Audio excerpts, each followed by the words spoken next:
Alright, going to take a look at coordinate geometry. This time in this video, coordinate geometry is three formulas in the coordinate plane that allow us to determine, prove, or get some ideas about certain shapes, the way they are in the plane. So we're kind of putting in the tools that will allow us to use coordinate geometry for what we'll need. Use the coordinates in the coordinate plane for what we'll need them for geometry. So basically it boils down to we're trying to do the distance, slope, and midpoint associated with the two coordinate points. Here are your three formulas. You might want to pause the video and write them down. I'll talk them through and then we'll use them on the next slide. Distance, which is what the D stands for, is equal to the square root of, and notice this is the square root of everything. This actually comes from the Pythagorean theorem. And this is x minus x. And the ones and the twos don't really matter as long as you're consistent with which one's 1 and which one's 1 and which one's 2 and which one's 2. It doesn't matter which one's 1 and which one's 2, just be consistent. So your 2x coordinates, subtract your 2x coordinates, x1 minus x2, and then you want to square that result, plus y1 minus y2, you want to square that result. And that's just the y's that are there. Slope is easy. This is y minus y over x minus x, y1 minus y2 over x1 minus x2. This measures the rise in a line, and this measures the run in the line, so rise over run. If you learn slope that way, this will help you get there. It's something you should have seen in Algebra 1. And lastly is the midpoint. It's actually really simple. If you'll notice, this is in a coordinate format with variables plugged in. Basically what it boils down to is it's the average of the x's and the average of the y's. So x1 plus x2 divided by 2, y1 plus y2 divided by 2. What's the hardest thing students have? They normally can identify the formulas. They forget where all the pluses and minuses go because the formulas are kind of like each other. They all have 1s and 2s and all that business. The distance formula has minuses here and here and a plus there.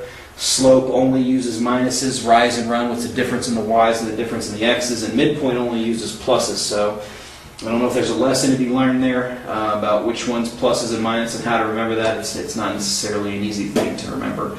So let's take a look at maybe two examples and the three formulas applied to two different examples. All right, taking a look here at the coordinate plane, I'm going to go with my bigger boxes as ones. So let's take a look at the point there, and let's say negative 3, 1.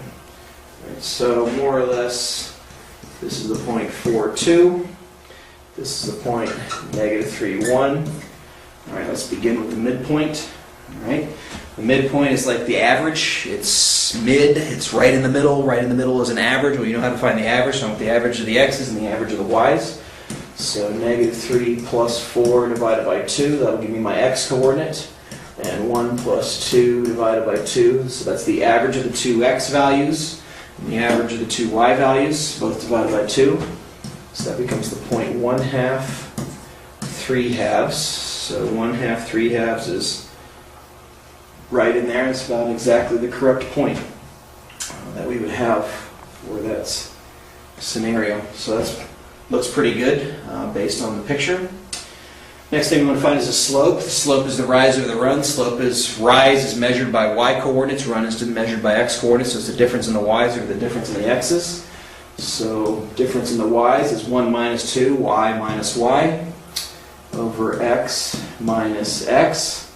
And this thing turns out to be negative 1 over negative 7. That fraction doesn't reduce other than the negatives will cancel each other. So I just have 1/7, which is true, to go up 1 and over 7 from this point to that point. So that is my correct slope.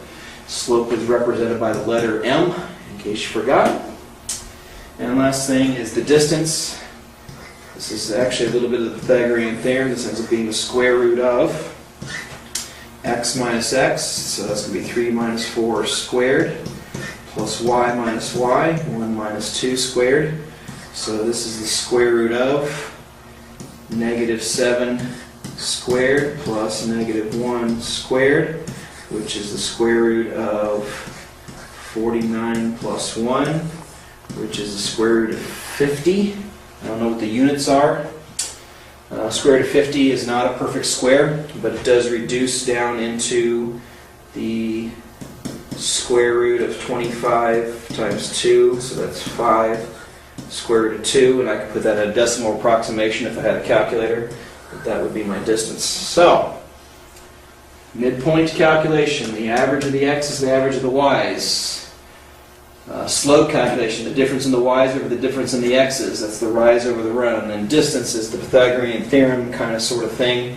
X minus x, y minus y, square those, add them together and find your square root. Take something from up here, go down to, let's say,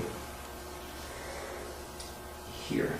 Alright, so approximately this is the point negative 2, 1, 2, 3, 4, 5. And this one's approximately the point 1, 1, 2, negative 3. Alright, midpoint first. Average of the x's, negative 2 plus 1 divided by 2.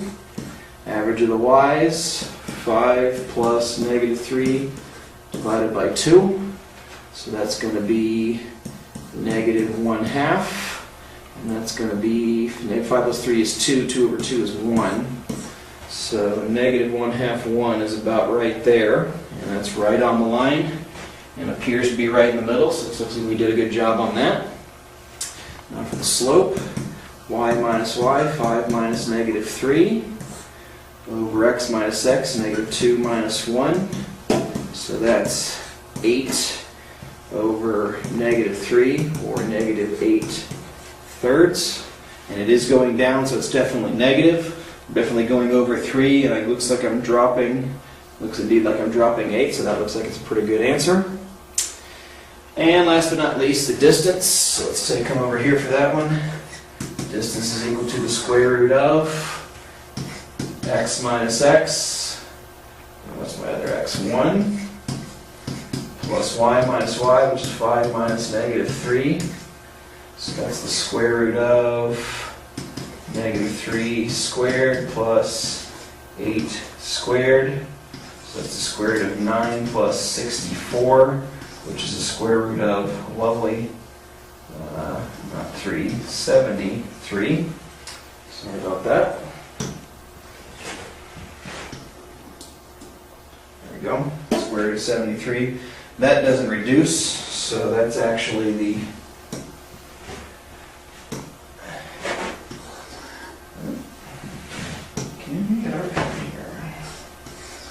square root of 73 is your distance. Now if we knew what the units were, we could say this was centimeters, or whatever the case may happen to be down there in that bottom corner.